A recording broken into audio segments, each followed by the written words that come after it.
In this recording, I'm speaking to Elise and Dan of Momentum, Strength, and Wellness, based out of Los Angeles, California, which offers holistic lifestyle and nutrition coaching in person, online, and on an app, so you can access their services from virtually anywhere. Elise and Dan have dedicated their lives to the study, exploration, practice, and application of all things wellness, doing so through continued physical, mental, and spiritual growth and well-being. So first, I'd like to thank you both for accepting my invite for this interview. Absolutely. We're happy to be here. Thank you for inviting us. After looking at your Instagram and also your website, momentumstrengthwellness.com, your dedication to practical lifelong fitness, it's an important message to spread. So that's why I reached out and tried to contact you both. So firstly, Elise, you're a nutritionist. Yep. How long have you been helping people with their nutrition? Gosh, probably about 2 years now formally when I got my certification. It had been something I had done for years because I had been so enthralled with food and just curiosity, and I wanted to gain as much knowledge and information for my own health and wellness. I started, talking and just giving advice to friends and family. And then I just found it so much is a passion of mine that I wanted to actually become certified so that I could help people, because there's just so much misinformation and almost an overload of information. What do people believe? What do people not believe? What's right? What's wrong? So I hope that I'm, a vehicle of information where I can take the guessing and the questions out for a lot of people. So that's how I got started with it. And Dan, so you're a personal trainer and a Czech certified holistic coach. Can you explain what a Czech holistic coach is? Yeah. So I guess for listeners, if they're not familiar with Paul Chek and his work, I think that it's something everybody should be looking into. He's been in the holistic living and exercise game for a very long time. He's such a wealth of knowledge. But about a year ago, became certified as a level 1 holistic lifestyle coach through the Czech Institute. Holistic lifestyle coaching is, what we're all about. So it's obviously the exercise and the food, but it's everything else tied in as well. So, how you're breathing, how you're sleeping, how you're thinking, every aspect of your lifestyle and how it is all intertwined and can relate to everything else. Okay, so you mentioned breathing, eating, exercising, and you do have a 7 daily habits link on your website. So does that tie in with both the nutrition and training aspect? Absolutely. Yes. The 7 daily habits is something we came up with. It's basically just sort of an idea, like a simple little checklist of things that if you can do these 7 things every day, that's a good day. You're going to be healthy. You're going to feel good. And it's really simple things. It's, getting 8 hours of sleep, going for a walk, breathing, Eating real food. Yeah, eating real food, exercising, Spending time in nature. Spending time in nature and meditating. I think we got them all there. So out of order. So I was going to Well, when it's your lifestyle, it's kind of a part of you, and it's kind of hard to break it all down. Is that definitely. Absolutely. And 7 does seem like a lot of things to do in a day, but the coaching that we do with our clients and people we work with, we implement them in stages. We do not throw people to the wolves. We've set people up for success. So we don't tell people to do these things immediately. We give them, guidance and instructions on how to incorporate basically one at a time until it's seamless, where the 7 is just, like you said, a part of your everyday life. So that's really what we're coaching people to do. That's the idea of momentum. That's why our name is what it is. Momentum being one small step, and then building off that to build another step and another step. And you'll notice as it starts to become your lifestyle, those things basically they snowball, and it grows and grows, gets really, really big, really fast. Doing little things. I understand that. So do you think your approach is different than what's offered out there? I do like the small steps, and I honestly think Your approach is very thoughtful because it does seem like a lot of programs want you to adopt everything at once. So did you see that need to allow people to take baby steps? Yeah, I think absolutely. Because we think about this all, like keep saying lifestyle, but that's what it is. There is no finish line when it comes to being healthy or just kind of well-being in general. It's a lifelong thing. So it needs to be sustainable. And if you do everything at once, not only is it not sustainable, like you're going to burn out, but also, then what do you do next? So if you can just break it down into one thing today and then do it again tomorrow, but add something, and then, add something next week, over time, you'll get really good at the things that you've been doing. And then it's easier to add something else. Like you were saying before, like once it's part of your lifestyle, you don't really need to think about it. Yeah. So then you can experiment a little bit. You can try new things and see what works because you have that foundation in place. So I think building that foundation is really important. Can you tell me how you both teamed up and formed Momentum Strength and Wellness? Absolutely. We've been together for many, many years. I think we're on like 16 or 17 years. And so we've kind of grown up together and been through this process, this wellness journey together. And, we were, not that we were super, super unhealthy when we were younger, but we just didn't understand, the relationship that everything is everything. And as we got older, in our late 20s, early 30s, as we began implementing small changes, we could see the impact that it was having on our lives when we began eating correctly and began moving correctly and began paying a lot of attention to our mindfulness and our breath work. And it was like, just light bulbs went off. We want to share this with the world because we had been taught the complete opposite our entire lives. We had done things that, the mainstream media was telling us, marketing companies were telling us, and it unfortunately was just so wrong. We want to be voices of reason and really inspire people to change in the most beneficial way for them to become the best version of themselves, because we feel like we're only getting better with age. And the narrative in society is, oh, no, wait, once you hit a certain age, you're gonna deteriorate, and just wait till you hit the other 5-year mark, you're gonna deteriorate. But we're almost like defying odds. I've never been in the shape I've been in, and I'm, I just turned 34 last week, and to that point, everyone said, wait till you hit 30, it's just going to go downhill, but it's not. I'm getting better, so we feel like we've got a really great solution and want to help people and tell people, age isn't a life sentence. We can help you improve your quality of life very, very simply. Do you find that a lot of people have negative feelings toward maintaining a health and fitness lifestyle, as if you have to be really disciplined, and that in the long run, you're going to hit a brick wall and it's inevitable that you're going to end up, out of shape?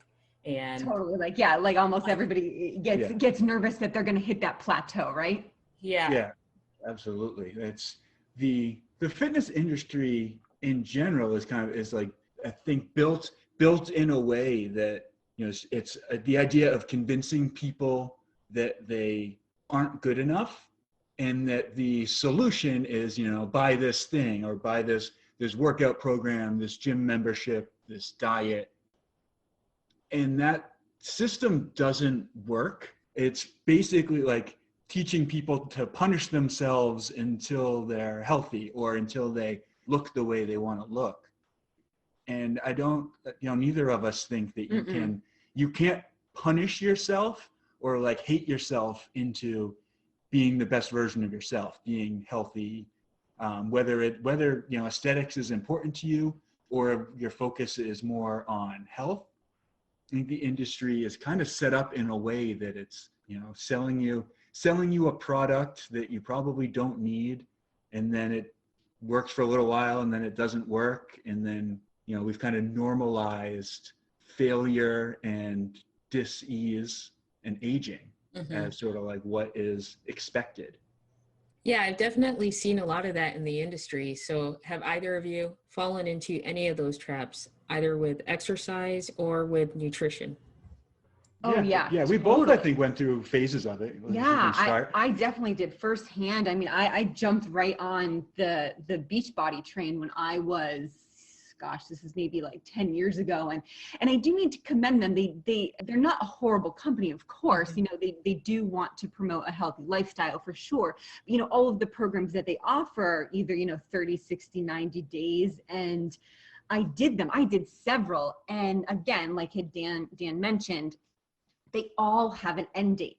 So once that end date hit, you know, and I did, you know, the workouts, they were wonderful. I followed the nutrition kind of guidance that they had given and recipes. But after that 90 days, I was so lost. I said to myself, what do I do now? And I would just repeat the program again. And my body wouldn't change. If anything, I probably gained a lot of the weight back because I had already done it. My body was used to it. I wasn't challenging it more. I Mhm. wasn't giving it something new. So that's kind of the plateau that everybody hits at some point. And, you know, we want to emphasize that it's great to start off because I do think it's a wonderful jumping off point, but I really don't love end dates to things. Yeah, like prepare for Yeah. the long haul, the lifelong journey. Yeah. So I was kind of the same way. I grew up playing sports and like, you know, really was into fitness from a young age. But I was into all the products. I had all like my pre-workouts and all my vitamins and my protein shakes and anything that I thought was going to give me like a little edge or like, you know, you look at the guy in the magazine article or the ad and it's like, well, he looks amazing. He must be drinking this protein. So I'd buy it and I'd get it. And, you know, you don't get those results because the guy's clearly on something else. But, you know, for years, it was like, yeah, like wasting, I'll say, so much money on supplements and quick fixes and trying to find sort of the easy way out. And all I was getting for it was like bloated and, like I said, wasting money and like not feeling well. And as we started to, like we alluded to earlier, like kind of cleaning up our diet, being more Mhm. intentional in our lifestyle, you start to feel better and kind of realize that maybe those things aren't what's important. It's everything else, the other 23 hours of your day. And, you know, are you getting enough sleep? Are you eating whole foods? Are you breathing Yeah. well, drinking enough water? So we kind of, I have personally made the shift. Like, I remember one day I was so into like eating whole foods and like telling everybody, oh, you have like, don't eat processed foods, like only good stuff. And then I realized I'm rushing home from the gym to make a protein shake. And it's like, that's the most processed thing I could imagine. That's so far from like a steak when you think about like a source of protein. One day cut that out and I have never gone back. So, on the side of eating whole foods versus processed, one thing some people get confused with is if they give up eating meat, for example, and they adopt like veganism or vegetarianism, they lose weight quickly, but they also don't realize that they also gave up the processed foods, which contributed probably in large part to their weight loss. So you could still experience the same weight loss effects eating meat as long as you get rid of the processed foods. Elise or Dan, have you seen that with clients of yours trying to emphasize the processed foods versus just eliminating a food group, or how do you approach that? Absolutely. And everybody is really different too. What we always say this, like we're not prejudiced to anyone. You want to eat carnivore, amazing. You want to be a vegan or vegetarian, amazing. You want to be a pescatarian, amazing. The kind of blanket term that we use for everyone, or kind of solution we try to give everyone, no matter what your eating style is, just make sure you're eating the best quality foods that you can. So one of the first things that, yes, we do when we begin working with people is take a very deep look into their nutrition, Mm-hmm. basically have them do a food log and immediately have them cut out as much of the processed foods as they can. And we do find that it's pretty easy when people begin to see the ingredients that they're consuming in these packaged foods, how far they've come from their natural source. Pea protein, quote unquote, for, vegans and vegetarians is very different from actual peas. So we try to make it as simple as that. If you do have, some sort of packaged food, really think about where it's coming from and how it got into that package and what process it went through, because the process that it goes through from its natural source is modified. You're genetically modifying food, and that's what people aren't told in this industry. They're being sold the absolute opposite. Oh yeah, we're just taking this meat or this vegetable and kind of forcing it to be this powder like substance for you to still get it. And it's very clear to Dan and I, because we've been through so much research and stuff, but that's what we try to teach people, to really look at the aspects of food and nutrition in that way. How much has it been processed down and taken out of its natural form? Because we want to eliminate those things as quickly as possible. Now, that might sound kind of scary to people, like, oh my gosh, I eat so much packaged food. This is going to be, what am I going to eat? Enter Dan and I, like that's what we're here for. We're going to teach you how to, grocery shop and what to buy. And I'll give you, healthier solutions to, okay, yeah, you want to have these, chips. Well, let me show you this recipe that I can give you that's going to have whole foods that are going to be cooked in great oils and cooked with the right spices and salts and things like that, that is going to be more beneficial for you than, unfortunately, highly inflammatory processed foods. Like Elise is saying, it's, teaching people to be intentional with what they're doing, which I think helps with what you're saying, where like you can just decide you're going to be a vegan and the benefits that you're getting aren't from veganism, they're from not eating junk food. In the same way, like you could, like we were talking about the Beachbody workouts before, you can jump on this program, get amazing results. You're not necessarily getting those results because that was an amazing program. You're getting them because you went from sitting on the couch to exercising. So then it's like, let's figure out what's working and let's figure that how to do that in a long-term sustainable way. So you offer the critical thinking that a lot of people possibly, they don't have time to do when they're choosing a program or a training program or a nutrition program. That's a great way to put it. Perfect way to put it. You try to be like, very non-dogmatic, and everybody's different, so let's figure out what works for you as an individual. So critical thinking is exactly what that is. So Elise, you mentioned that prior to becoming a nutritionist, that you had a relationship with food that might not have been as healthy. Is that correct? Yeah, I definitely abused, food as, a comfort in a lot of ways, kind of like as something that was missing. It was always grabbing, something sweet and, almost very unhealthy, bags of chips and stuff all, growing up and through college and, years after. Kind of, it was almost like a binge food type of unfortunate relationship with, just because I didn't realize how detrimental those types of foods were, and almost feeding that into my body, just kept wanting it more and more and more. So it definitely was a struggle for many years for me, just like a lot of people, and I didn't understand how big of an impact real whole quality food had on my body until I kind of shifted my mindset. But like a lot of other people, I had the mentality of eating poorly because I was told that way, eat fat-free things, or, oh, calories don't, matter, or types of foods that just were satisfying for only an hour or so, left me feeling so awful about myself. It was an endless cycle to keep feeding that, because then I would get that rush of a good feeling for only a little bit. So it was just a never-ending cycle that did take a little while to overcome. But that's why I want to share my journey and share the experiences that I've gone through, so others don't need to do what I had to go through.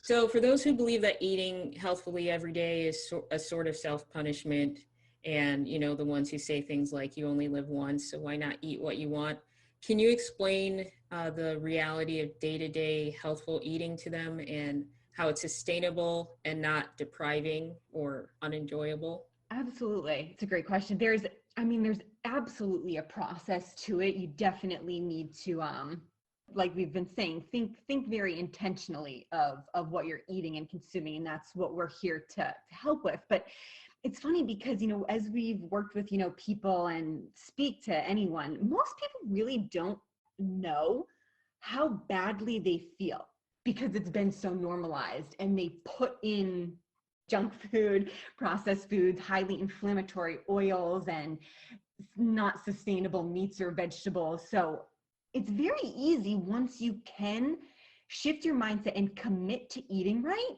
your quality of life is going to be so much better. And kind of like we were saying with these 7 daily habits, we don't implement the 7 habits in day one. It is a process. Like we said, we'll cut back on a few junk foods here and there, but we never want to deprive anyone of something that makes them feel really good. Do Dan and I eat, cake and cookies? Yes.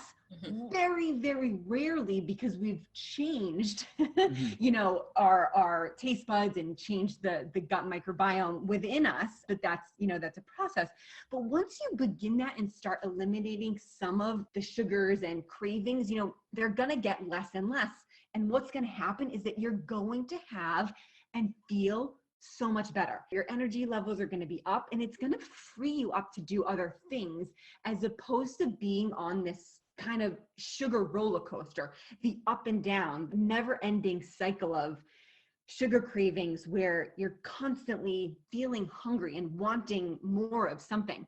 The reason why people are constantly hungry and constantly wanting something is because you're eating empty calories. So when you're constantly hungry, that's your body telling you something's really wrong. Yeah. Something is not right. I'm not getting what I need. Yeah, from like an evolutionary standpoint, we're like hardwired to crave those sweet things, like, what would be fruit in nature, or like that really rich, like fatty feel and taste. And now, unfortunately, we live in a society where you can just constantly have things that literally taste better than nature because they've been scientifically engineered to be hyper palatable, but they're devoid of nutrients. So your body's getting really, really excited for, oh, this is great. We know this is going to be good because it tastes so sweet and delicious. And then when the nutrients don't come, you have that crash from the sugar rush, and your body's still craving the nutrients that it never got. So you're constantly hungry. And I think that's why people are always snacking, always eating late at night, always want more and more sugar. If you can trust us to kind of commit to taking care of yourself and, taking a kind of a long-term approach to it, you'll think the complete opposite of like that. You only live once, like why not live a little and have this piece of cake? Yeah. Completely the other way around. It's like, I only live once. I don't want to feel like I feel after I eat cake. Yeah. Yeah. Oh gosh. Yeah. And when we begin working with people and we start to, just cut back on some of the processed foods, and I'll give you a little kind of tidbit on what I do and how I begin my coaching with the nutrition clients. I tell them to keep a food log. One of the questions that I ask after every meal, and I specifically say meal, doesn't matter whether it's, a ginormous breakfast or an apple, a meal is meal. Write down within 30 minutes to an hour how you feel, how that made you feel. Because people don't connect the dots. We're so entrenched with, oh my gosh, I have to eat, like I'm hungry, but no one's really paying attention to how they feel after. Once that mindset is shifted and people begin to think about how they feel, now it's like, oh my gosh, wait, I really don't feel great. Or yeah, I'm completely hungry after I only had, lettuce and cucumber for a lunch, as opposed to adding, some protein and carbs and fat in with it. And so that's something that, we would also say, like, really be mindful of how you feel throughout the day and after each and every, meal that you're eating. Elise says all the time, food isn't just calories, food is information. So like the things that you're bringing into your body are informing your DNA on how it should express. Oh, and so that kind of ties into the taste buds part. I think you mentioned that your taste buds change. Absolutely. Yeah. I couldn't, we're living proof of it. I mean, like I said, we couldn't, I mean, I loved all those candies and ice cream. Oh my gosh, when I was in college, like I would just sit there and eat like bags of gummy bears and Swedish fish. And like, I would always have like half a pint of like ice cream, you know, in my early 20s and stuff, just because I was feeding it. You know, you're feeding, there's a whole mess of information that's called your gut microbiome within your stomach. And those are basically little like information tools within there. But if you're feeding them, you know, sugar and highly processed foods that are really palatable, they're going to crave that over and over and over. But once you start eliminating it and reprogramming, kind of like I said, your gut, you're going to shift it. They're going to die off. It's going to be much less. So you're going to have way less cravings, and yes, your taste buds are going to absolutely shift and change. I can't even tell you the last time I had gummy bears and Swedish fish, but but yeah, it's in, like we said, it's a process, but an absolutely doable process. Okay, so when you do have cookies and cake, which is rarely, do you follow like a 90-10 rule? And also, do you choose a healthier version because maybe you don't crave really sugary cookies and cake? Absolutely. I would definitely say yes. And that's just simply our preference. Yeah. And even we kind of do like an 80-20 rule, you know, 80% of the time, or at least 85% of the time, you know. Yes, absolutely. And I would say for sweets, you know, it definitely depends. We do try to get a healthier version, or I'll make a healthier version of, you know, a cake. I'll use, you know, almond flour or something, as opposed to, you know, regular wheat flour gluten. We're pretty much gluten-free and have been for many years. And same thing with, you know, we'll split a pint of, you know, Ben and Jerry's or Tillamook or something, where, you know, we're not binge eating, like I said, that I used to have a serious problem with, because I just know that it is going to unfortunately make us feel very uncomfortable the next day. That's unfortunately comes with the territory, but yeah. Because you only live once and you want to feel good. Exactly. By being healthy. Exactly. Yeah, I mean, like having discipline in your life frees you up to do the things that you want to do. So being disciplined enough to eat things that, you know, nourish our bodies. Yeah, and you're not a slave to sugar.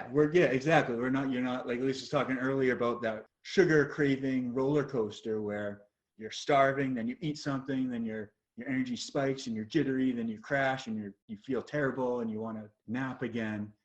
Where if you have the discipline to, you know, get up and do your workout and eat something healthy, and then you're freed up to do all the other things you want to do because you have energy and you're excited and, you know, you feel good. So I would argue that we are living, and I think that going the other way and, you know, maybe sleeping in and eating junk food and sitting on the couch all day, that's not living. You mentioned that your time is freed up for other things. So it's kind of like once you get your fitness and nutrition in order, it's one less thing to worry about. Yeah, 100%. In life. Absolutely. Couldn't agree more. Yeah. Because like I say, you're going to feel so much more energized when you're breathing life into your body. And, you know, we're only given this lifetime right now that we're in, you know, these human suits that we're wearing, you know, take care of it. You do want to respect the body that you're in. Yeah.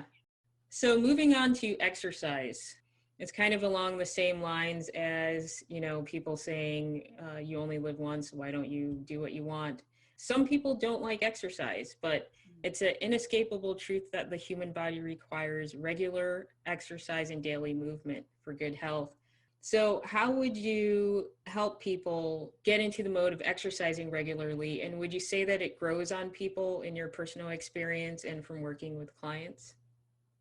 Yes, I would say definitely from working with clients, like I mentioned before, I've always liked to work out, so maybe I'm lucky in that sense. But I think with most of the clients, I've trained a lot of people who had never worked out before, never liked working out. And I think once you get into that routine, just like we were saying with the food, as you realize that your body feels better, your low back and your knees don't hurt anymore, and you find that you're a little more capable. It's a little easier to carry the groceries. It's a little easier to, carry your suitcase when you're traveling. Then you do kind of get excited for it, and you can kind of look forward to doing it and to accomplishing things and feeling like you accomplish things. So I would say definitely almost 100%, I think, when it comes to people I've trained who went from never working out and not liking working out to working out consistently, it has definitely grown on them. And I think it's kind of a matter of just doing it, almost like tearing the Band-Aid off and giving it a try, committing to putting in the effort for a little while. And also finding what works for yourself personally. Like, everybody's different. Some people love to run or do triathlons, and then other people really don't. All they want to do is like some body weight stuff. And I mean, that's also why, we're here, more specifically Dan, because he's going to evaluate and see what you like and do that. And I think that that's why a lot of fitness programs fail and don't work, because people really don't want to kill themselves in the gym and be the bodybuilders that everybody's telling you need to be. Well, no, like, that's okay. Let's figure out what works for you. That's going to be sustainable and lifelong, because it's going to be exciting and it's going to pique your interest to keep it that way. Yeah. And do you find that even with yourselves that your interest in exercise might change over time? Like, maybe one method to stay fit for life is, for now, you're interested in maybe doing more extreme stuff, but mentally, maybe later on you might try a sport you never tried before that might be a little bit more sustainable as far as energy output, evolving over time into different activities. 100%. I think it should change. Like, everything in the world is constantly changing. So it would be crazy to think you're going to do, one program for the rest of your life. But I think that, I would suggest that everybody try to find some way of physically expressing yourself that you love to do, and do it. And then you can kind of whatever that is, if it's dancing, if it's running, if it's, playing racquetball, once you find something that you want to do consistently, then you can find maybe different ways to supplement it that will help improve, if it's, racquetball, and then you can get in better shape in the gym and notice that you're playing racquetball better, or whatever it is. And then, as you get older, maybe you get bored of it and you want to try something different, or maybe it's a young man's game and you want to find something that suits you a little better, and you can find something that's, a little slower, a little bit more your pace, and then, just dive into that. And then you can also find ways to improve how you do that. So I think it should constantly be changing. Yeah. So basically just setting yourself up with future things that you maybe have always wanted to do. Yeah. And the same thing, kind of what we were saying before, but having that discipline allows you the options. It's going to be easier to do that thing that you've always wanted to do if you have a foundation in place where you're, going for a walk and breathing and exercising. Then, maybe if you want to learn how to surf or something, you're more equipped to do it and you're more capable. And that's, we're all about kind of developing more capable humans. Okay, so we were talking about the fitness industry earlier, and primarily the nutrition aspect and how they promote products you might not need to get fit, such as protein shakes. What do you think about promoting just aesthetics primarily throughout the fitness industry? For example, with celebrities, they'll show how a celebrity got ripped for $1 million movie, and they have a short time frame to get in that shape so they can make that $1 million. Celebrities have resources to achieve those goals, and maybe some other things that they do to attain that shape. What do you tell people who try to follow a celebrity training routine? Do you think it's a realistic approach to kind of see what they're doing and try to adopt it yourself and expect the same results? Yeah, I would say no. I think that it's a really interesting example because I think you see that all the time. It's this celebrity, look at this simple workout that got this celebrity ripped.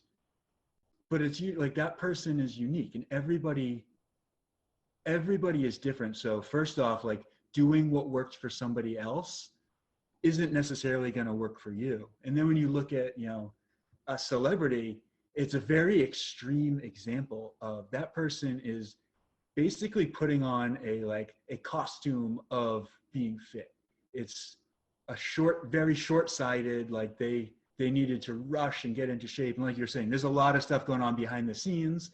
We don't know what they're taking. They have their own, chef, and they're working out 3 times a day.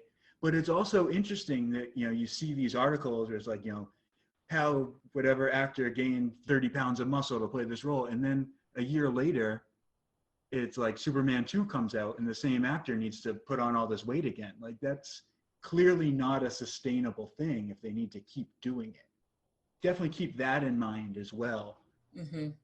It's exactly what we were saying before about, like, it's a 30-day or 60-day workout. Like, if you're not set up for what you're going to do on day 31 or on day 61, then you're setting yourself up to failure. And if it's something really, really extreme, you're going to need to balance out. Everything balances out. So if you push really, really hard for 30 days, your body's going to push back. You're going to get either injured or sore or tired. You're going to need some rest. So I think that those things aren't sustainable. And there's a reason that people keep doing them over and over and over. Yeah. So I think an important question I always ask clients, if they have something, maybe they want to get in shape for a wedding or for whatever it is. It's like, do you want to be in shape for that? Or do you want to be in shape for the rest of your life? Like, Yeah. you want to lose 20 pounds. Okay, how long do you want to keep it off? Because it's a fair question. If all you're doing is losing 20 pounds for a photo shoot or for a movie, and then you're happy to put that 20 pounds back on, then go ahead and do that workout. But if you want to lose 20 pounds and keep it off forever, then you need to take a more sustainable, lifelong approach. Yeah, that makes sense. So can you say that a high level of fitness can be achieved without a lot of resources? Can it be achieved affordably? And do people need a gym with a lot of equipment and weights? And do they need expensive nutrition programs? Yeah, definitely not expensive nutrition programs. If anything, it's probably cheaper. Yeah. I swear, Yeah. it really is to get people eating right. And I simply just say that because maybe cheaper is not the right word, but like I was saying, like when you're putting highly processed foods into your body that's depriving you from the nutrients that are coming from whole, real food, you keep buying those packaged foods, so you don't even realize how much you're spending on cookies, crackers, everything that comes in a package or pre-made things. But if you eliminate all of that, and we're telling you to buy bananas, apples, pears, steaks, fish, chicken, pork, rice, potatoes, all organic. Yes, I would have to say that, yes, unfortunately, organic is a little bit more expensive. But again, think about how much you're eliminating too. And you're just repurposing it with, organic, whole, natural foods. Yeah, it's like the most nutrient dense, healthy foods are some of the cheapest stuff you can buy. Eggs. Yeah, eggs and like organ meat is probably the healthiest things you can eat. And it's going to be some of the cheapest stuff you can find in a grocery store. Like comparing that to like a $50 tub of protein powder that's not going to be nearly as good for you. It's going to be a lot more expensive. Yeah. And with the workouts, it's the same thing. It's like you really don't need anything. No, and actually, just not to interrupt Dan, but really, especially this year, like think about quarantine and COVID and the lockdowns. Like we had to do more with less. Do you know what I mean? Like we weren't able to go to gyms. They shut down. So we, especially us, had to really figure out how to implement newer ways to, get people to maintain the shape that they were in. After for years of having what I'll call the luxury of being able to use a gym, it was all of a sudden it's a year of no gyms, figure it out. So it's take the few weights that you have and learn how do you make your workout more efficient. How do you make things more difficult when you don't always have it? So, using sandbags and body weight and, some dumbbells and kettlebells, we were able to, for both ourselves and for, all our clients, keep up with the workouts, get great results with significantly less resources. So I would argue that this year even made it more clear that to get the best results, you're probably better off with less to minimize. Yeah. It's just take away the confusion, take away, all the nonsense, all the machines you see in the gym that kind of, Yeah. isolate one muscle Yep. that don't really do anything. Mm-hmm. And get yourself moving your body in the ways that human bodies are supposed to move. Yeah. And some people do like it, they like the gym aspect. They like there's certainly levels of gyms, memberships can range up to $100, $200 a month, or they can be as cheap as $10. That's completely preferential depending on the person, but you absolutely don't need to spend that membership whatsoever to get, a toned body and results that you're looking for. It can be absolutely achieved in a less expensive way. And, working out in a natural environment, that's the real test of fitness, isn't it? Absolutely. Yeah, absolutely. Okay, so I wish we had more time, but we do have to wrap it up, and hopefully we could do another interview. Yeah, But It's been a lot of fun. I do have some other questions. Do either of you have an important tip or piece of advice that you'd like to share with the general public or those who are struggling with health and fitness goals? Yeah, I think we have a few messages that we kind of always harp on. Number one, and this is another one that this year should have made it more obvious than ever. Please take responsibility for your own health. Nobody's going to do it for you. Nobody, I don't care if they're a doctor, if they're a politician, if they're a personal trainer. Nobody can take responsibility for your health except you. Yeah. Exactly. Yeah, Unfortunately, it may sound scary, but yes, I couldn't agree more. We definitely have to be our own kind of the light within ourselves. We want people to be empowered and know how capable they are. And, you don't have to have hundreds of thousands of dollars to be the best version of yourself. Nature provides us with so much, but yeah, take control of your health. Yeah. Absolutely. And like along those same lines, I guess the other message that we really always come back to is you can't hate yourself and punish yourself into being healthy. You can't punish yourself into like overall well-being and wellness. But when you can kind of flip that around and you can love yourself and then treat yourself like somebody that you love and do things, move your body because you love your body, eat good, nutritious foods because you love yourself and you want to support yourself. It really changes everything. It's like that simple shift in mindset makes such a huge difference. And Dan, we talk about this too a lot. Like, think about the people around you that are in shape, or at least look in shape. They've got this essence. Yeah. Like they look healthy. They radiate energy. They give out, positivity when they're doing it correct. Obviously someone who's starving themselves, who, is doing it in an unhealthy way, that's not what I mean. But you can feel that too. Yes, you can feel that when you're around somebody, and like if you're around somebody who's like, like they're draining and you don't really, they're probably not doing it right. And then when you're with those people that are just so full of life and vibrant, and yes, vibrant energy, and you feel that, like those are the healthy people. Look to what they're doing. Look to how they're living. Greatness leaves clues, and I think when you see what you want, that's your path. Yeah, that's all great advice. Definitely anyone with experience with health and fitness over the years, I think we all come to the same conclusions in the long run.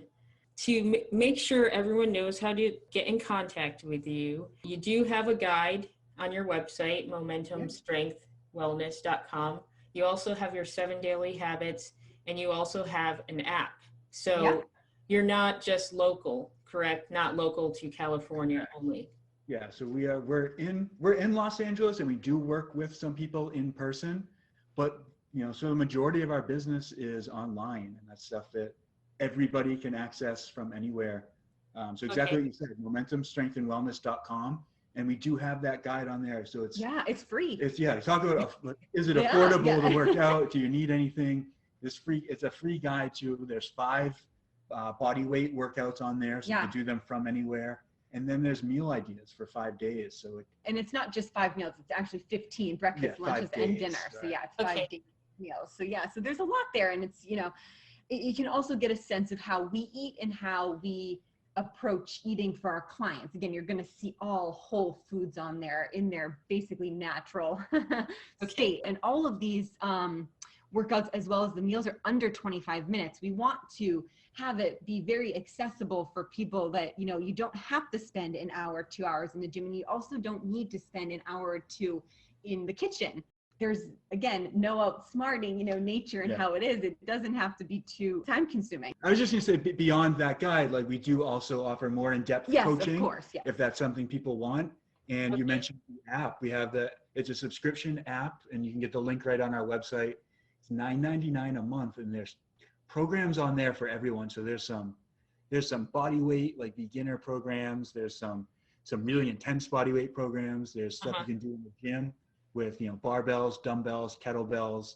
If you're trying to gain muscle, if you're trying to lose fat, like there's something for everybody on there. There's also some guided meditations and some breathing exercises. So that's a really good deal. I promise you're getting a lot more than $9.99 worth of stuff. And all of the workouts, if you don't know anyone, there's the library is ginormous. Like if you don't know how to do something, all of the workouts are there, everything. It's really a one-stop shop. Great. So it's all around holistic approach to fitness and lifelong health as well. Absolutely. Yeah, absolutely. All right. Well, thank you for accepting this interview, and hopefully we could do another interview in the future. Yeah, absolutely. Absolutely. Thank you so much for having us and taking the time to listen to what we have to say too, because we want to spread all the health and wellness that we can. If people take away anything, it's to please take responsibility for your own health and do it because you love yourself, because you only get one body in this lifetime. In this time around, you've got one body. So don't waste it. Don't abuse it. Take care of it and love it.